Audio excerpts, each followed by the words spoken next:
Senator Jon Tester is the farmer who went to Washington. While growing up in Montana, he dreamt of a career in music, but his life was changed by an early tragedy. Tester took over the family business and eventually entered politics, where he's currently serving his third term in the U.S. Senate. He has picked some pretty big fights in D.C. along the way, and in his new book, Grounded, he has a message for both parties. Here we go. Nice. Oh, that looked good. Yeah, it did. It was nice form, wasn't it? We don't know many senators who would agree to play a game of pig with us on a backyard basketball court. Backboard. There it is. But Jon Tester isn't like most senators. Oh, yes.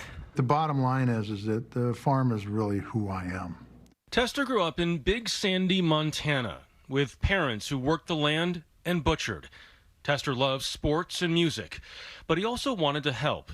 As he writes in Grounded, his early eagerness changed the course of his life at the age of just 9. Can I see your hand?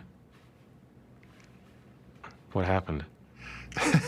You never get in fight with power equipment because power equipment always wins. Tester's left hand was torn apart. He lost 3 fingers in a meat grinder, and to this day deals with spiking pain when he knocks it the wrong way. To be honest with you, I cannot remember sticking my hand in the throat of that grinder. I remember pulling my hand out. I think it hypnotized me. The way you talk about what happened in the book, even more than 50 years later, is very graphic and very emotional. Yeah. You know, I did the audio portion of this book, and I know the people who ran the audio studio were shaking their head at me because I had a real hard time talking about it.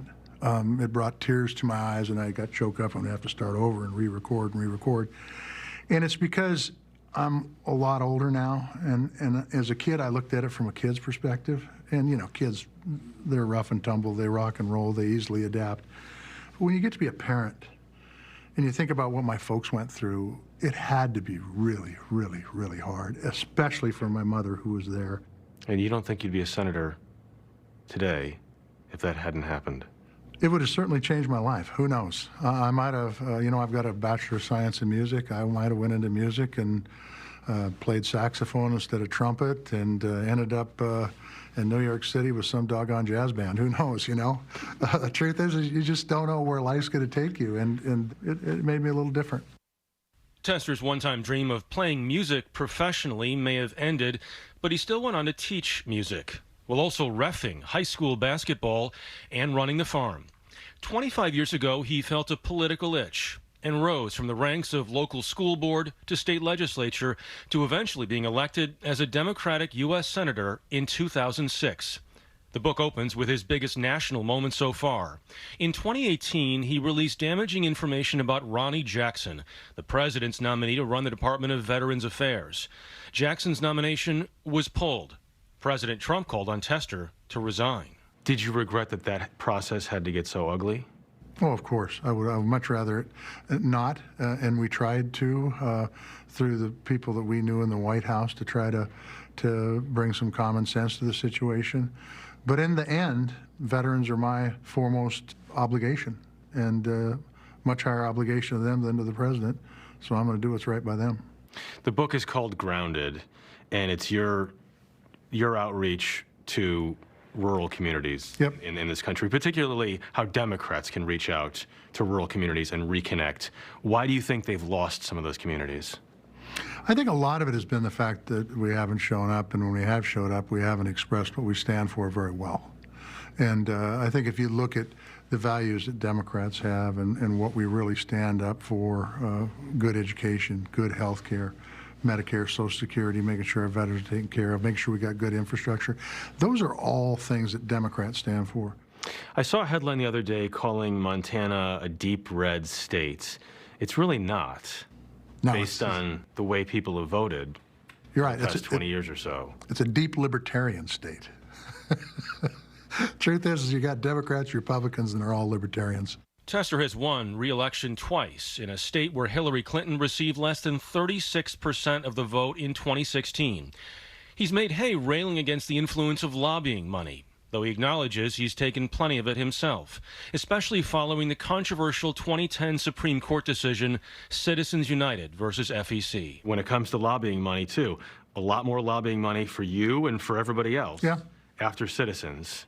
Yeah, and I think it's one of the reasons we have the division in our country right now politically. But the argument is free speech. It's free speech. Well, money and free speech, I don't get it. We're sitting here talking, and we can grab a mic, and my neighbor can grab a mic or get on the radio. If I got $10 million, I got a lot more free speech than you got. I know the Supreme Court made the decision, but I don't agree with that connection. Tester's commute is extreme. 4,000 miles round trip every week via car and planes. So he never spends too much time away from his family and the farm. Look, I had many people tell me when I said I'm going to keep farming and I'm going to go home every weekend, said you'll never last. You won't last a year.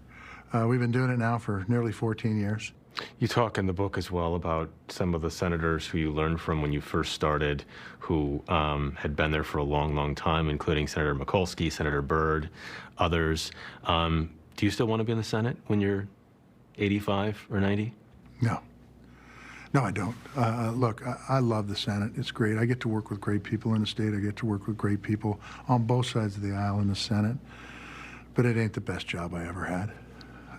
Being a farmer is the best job I ever had. Wow, and you believe him when he said it, Yeah, too. absolutely. Yeah. I mean, we get up at 2 or 3 o'clock in the morning to come in here, right? He gets up at 2 or 3 o'clock in the morning on Monday to drive an hour or two to an airport, take 2 flights, get into Washington, spend a few days there, and then come back every weekend. Devotion. Yep. There it is.